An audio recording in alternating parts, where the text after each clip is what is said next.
जय हिंद फ्रेंड दोस्तों इस वीडियो में लोग जानने वाले हैं 1857 की क्रांति के बारे में। 1857 की क्रांति को किसने क्या कहा, इसके तात्कालिक कारण क्या थे, प्रशासनिक कारण क्या थे, धार्मिक कारण क्या थे और इसके तहत जो भी अन्य फैक्ट्स आ सकते हैं जो परीक्षा की दृष्टि से बहुत इंपॉर्टेंट है, साथ ही साथ किन किन लोगों ने कहां से इस क्रांति का नेतृत्व किया था, इन विषय को पूरा जानने वाले हैं। तो वीडियो को जल्दी शुरू करते हैं। वीडियो पसंद आएगी तो शेयर करिएगा और चैनल को सब्सक्राइब करना न भूलिएगा। दोस्तों 1857 की क्रांति को प्रथम स्वतंत्रता संग्राम विनायक दामोदर सावरकर ने कहा था। न पहला, न राष्ट्रीय और न ही स्वतंत्रता संग्राम आरसी मजूमदार ने कहा था। धर्मांधों और ईसाइयों के बीच का संघर्ष यानी conflicts between religious fanatics and Christians, यह कहा था LER रीस ने। यह सभ्यता और बर्बरता के बीच का युद्ध था, TR होम्स ने कहा था। 1857 की क्रांति एक षड्यंत्र थी, यह कहा था आउटरम टेलर ने। एक सैनिक या सिपाही विद्रोह था, यह कहा था सेन ने। दोस्तों अब नेक्स्ट पॉइंट हम लोग देखते हैं 1857 की क्रांति के कारण क्या क्या थे। पहला आर्थिक कारण देख लेते हैं। दोस्तों भारत के व्यापार और उद्योगों को ईस्ट इंडिया कंपनी ने नष्ट कर दिया था। सूती वस्त्र और रेशमी वस्त्र के निर्यात पर 3.5% टैक्स लगता था तथा गर्म वस्त्र पर 2% टैक्स लगता था, और यही कपड़े जब भारत में आयात होते थे तो सूती वस्त्र पर 15% टैक्स और रेशमी वस्त्र पर 20% टैक्स और गर्म वस्त्रों पर फिर लगभग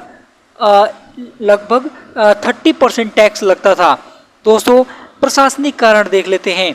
जागीरदारों, तालुकदारों, राजवंशों के विशेषाधिकारों को हटा देना, फारसी भाषण के स्थान पर अंग्रेजी भाषा को प्रोत्साहन देना, प्रशासन में अंग्रेजों का वर्चस्व होना, ये प्रशासनिक कारण थे। इसके बाद धार्मिक और सामाजिक कारण, सती प्रथा का अंत होना 1829 में। चूँकि यह एक तो गलत रीति थी, लेकिन फिर भी लोगों को यह लगा कि अंग्रेज हमारे रीति रिवाजों में हस्तक्षेप कर रहे हैं।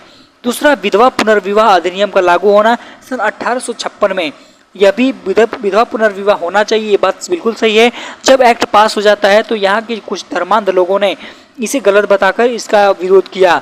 1835 का जेल अधिनियम, 1813 के एक्ट द्वारा ईसाई मिशनरी का आगमन, स्त्री शिक्षा के नाम पर धर्म विभाजन, इसका विरोध और बाइबिल का अध्ययन कराने लगे। अंग्रेजों के प्रति जो सम्मान था, ठीक है, वो अंग्रेजों के प्रति जो सम्मान था वो अधिक था और भारतीय लोगों के प्रति एकदम कम था। यह भी एक बहुत ही महत्वपूर्ण कारण बना इस क्रांति का। दोस्तों एक्ट ऑफ 1833 और 1833 के अधिनियम के अनुसार योग्यता ही सेवा का आधार होना चाहिए, ठीक है। इसके बाद देख लेते हैं राजनीतिक कारण। 1857 क्रांति के राजनीतिक कारण क्या हो सकते हैं, तो सहायक संधि, वेलेस्ली द्वारा लाई गई सहायक संधि भी इसमें बहुत ही महत्वपूर्ण भूमिका निभाती है इसी आंदोलन को लाने में। राज्य हड़प नीति डलहौजी ने शुरू की थी, जिसके तहत राज्यों के अगर राजवंश नहीं होते थे, कोई वंश परंपरा खत्म होने वाली होती थी, तो यह क्या करता था, राज्यों को अपने में मिला लेता था। इसके बाद सम्मानित व्यक्तियों का अपमान, जो भी सम्मानित व्यक्ति होते थे अंग्रेज उनका अपमान किया करते थे। नेक्स्ट है दोस्तों इसके बाद यहाँ पर है पेंशन पर रोक लगा देना। जो भी व्यक्ति होते थे, भारतीय लोग होते थे, उनकी पेंशन पर रोक लगा दिए थे अंग्रेजों ने, इस वजह से भी ऐसा हुआ। इसके बाद सैनिक कारण, पोस्टल सेवाओं पर टैक्स लगाना, जो भी पोस्ट भेजते थे सैनिक उस पर टैक्स लगने लगा। समुद्र पार जाने की बात कही गई, ठीक है, और इसके बाद अफवाह उड़ी कि प्लासी के 100 वर्ष बाद लौट जाएंगे अंग्रेज, लेकिन ऐसा नहीं करते हैं, ठीक है, इसका भी एक कारण हो गया। इसके बाद तात्कालिक कारण क्या था, सबसे ज़्यादा तात्कालिक कारण पूछता है, तो आइए जानते हैं। कारतूस में गाय और सुअर की चर्बी का इस्तेमाल, इसका विरोध किया था 19वीं रेजिमेंट ने, लेकिन इसे भंग कर दिया गया। 34वीं पैदल सेना इन्फेंट्री बंगाल, जिसे बैरकपुर छावनी कहते थे, इसने विरोध कर दिया। सैनिक मंगल पांडे ने विद्रोह कर दिया 29 मार्च 1857 को, और सैन्य अधिकारी मेजर सार्जेंट तथा लेफ्टिनेंट बाग की हत्या गोली मारकर कर दी। इन्हें फांसी दी गई 8 अप्रैल 1857 को। 1857 क्रांति के समय जो राइफल यूज हुई थी उसका नाम था ब्राउन बेस। 224 अप्रैल 1857 को मेरठ छावनी से 90 सैनिकों में से 85 सैनिकों ने कारतूस के उपयोग से मना कर दिया। वहीं पर कोर्ट मार्शल हुआ, उनका 10 वर्ष की सजा हुई और नग्न अवस्था में डाल दिया गया और साथ उनका बहुत ही मजाक उड़ाया गया। मेरठ जेल भेज दिया गया। कोर्ट मार्शल की तारीख थी 9 मई 1857। 10 मई 1857 को 1857 की क्रांति की शुरुआत मेरठ से हो गई थी। नगर कोतवाल धन सिंह गुर्जर और कदम सिंह गुर्जर ने इसमें महत्वपूर्ण भूमिका निभाई। 11 मई 1857 को दिल्ली भीड़ पहुंच चुकी थी। इसका एक नेतृत्व अभी नहीं मिल चुका था। बाबा शाहमल ने भीड़ को बड़ौद तक पहुंचा दिया। 12 मई 1857 को मुगल सम्राट बहादुर शाह जफर को नेता घोषित किया गया।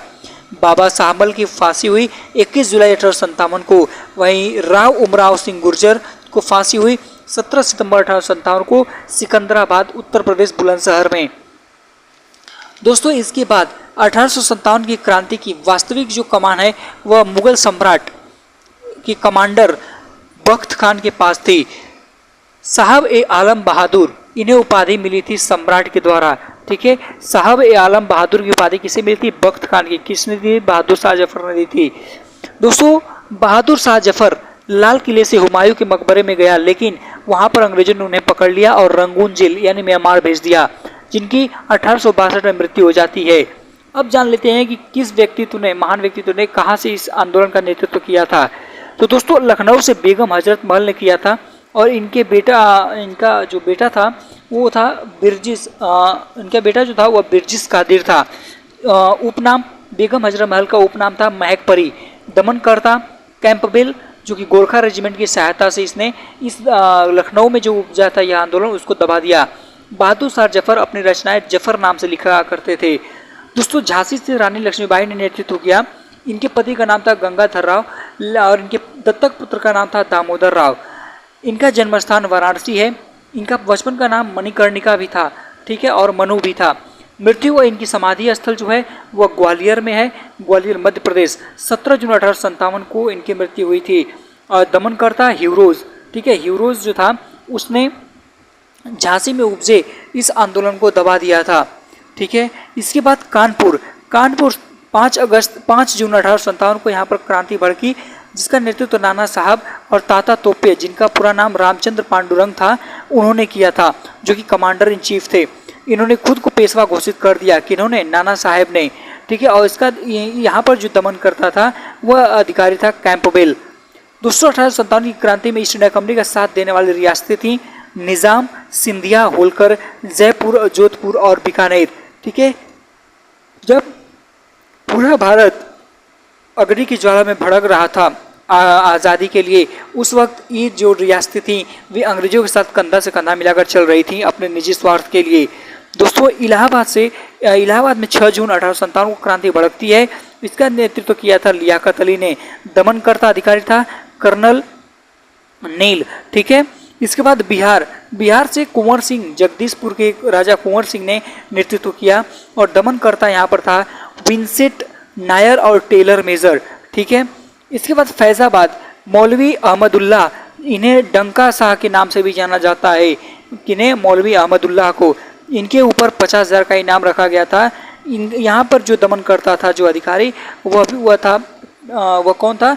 कर्नल नील था। इन्हें धोखे से मारा गया। राजा जगन्नाथ नाम के व्यक्ति ने यहाँ इनके साथ धोखा कर दिया था। इसके बाद बरेली से खान बहादुर खान ने नेतृत्व किया, खुद को स्वतंत्र नवाब घोषित कर दिया उन्होंने। सागर से शेख रमजान ने से अपने नेतृत्व किया था 1857 क्रांति का। मथुरा से देवी सिंह, हरियाणा से राव तुलाराम ने किया था। वहीं असम से मणिराम दत्त ने किया था, जो कि दीवान थे। 1857 की क्रांति का प्रतीक कमल और रोटी था। 1857 की जो कवि कहे जाते हैं वे मिर्जा गालिब। ठीक है, 1857 की जो क्रांति के जो कवि कहे जाते हैं वो मिर्जा गालिब कहे जाते हैं। 1857 क्रांति सजीव वर्णन किया है माइकल डसेन ने। ठीक है, जो माइकल डसेन है उसने 1857 की क्रांति का सजीव वर्णन किया है। इसके बाद दोस्तों 1857 की क्रांति का गुमनाम नायक कहा जाता है अजीमुल्लाह खान ने, जिन्होंने उस दौरान एक बहुत ही प्रसिद्ध गीत लिखा था, हम हैं मालिक इसके हिंदुस्तान हमारा। 1857 की क्रांति के समय वायसराय कौन था? कैनिंग था। 1857 के समय ब्रिटिश पीएम कौन था? पामस्टन था। वहीं विद्रोह की समाप्ति के समय कौन था? तो पामस्टन ही था। और दोस्तों 20 जून 1857 को ग्वालियर से इस युद्ध की समाप्ति हो जाती है। तो इस युद्ध की समाप्ति कब हुई? 20 जून 1857 को ग्वालियर मध्य प्रदेश। तो दोस्तों आपको वीडियो जरूर पसंद आई होगी, वीडियो जरूर शेयर करिएगा और चैनल को सब्सक्राइब करना ना भूलिएगा। Thank you very much.